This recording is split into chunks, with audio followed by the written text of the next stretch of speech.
کبھی تم نے سوچا اللہ نے قرآن میں اتنے سارے نبیوں کے نام کیوں لیے؟ یہ صرف تاریخ نہیں، یہ ہماری رہنمائی کا راستہ ہے۔ ہر نبی علیہ السلام کی کہانی ایک روشنی ہے جو اندھیروں میں راستہ دکھاتی ہے۔ حضرت آدم علیہ السلام نے ہمیں بتایا کہ غلطی ہو جائے تو توبہ کا دروازہ ہمیشہ کھلا ہے۔ حضرت نوح علیہ السلام نے دکھایا کہ ایمان پر قائم رہنے والا کبھی تنہا نہیں ہوتا۔ حضرت ابراہیم علیہ السلام نے قربانی سکھائی، اپنے رب کے لیے سب کچھ چھوڑ دینا۔ حضرت یوسف نے صبر اور معافی کا ایسا سبق دیا جو دلوں کو نرم کر دے۔ اور حضرت موسیٰ علیہ السلام نے ہمیں یاد دلایا کہ اللہ کے حکم پر یقین رکھو تو سمندر بھی راستہ دے دیتا ہے۔ قرآن میں ہر نبی کی کہانی ایک پیغام ہے۔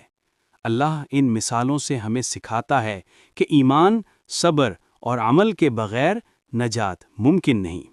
آؤ آج ایک وعدہ کریں، قرآن کو صرف پڑھیں نہیں، سمجھیں، عمل کریں اور دوسروں تک پہنچائیں، کیونکہ جس دل میں قرآن اتر جائے وہ دل کبھی گمراہ نہیں ہوتا۔ اگر یہ پیغام دل کو لگا ہو تو ویڈیو کو لائک کریں، شیئر کریں اور مزید قرآنی کہانیوں کے لیے چینل کو سبسکرائب کریں۔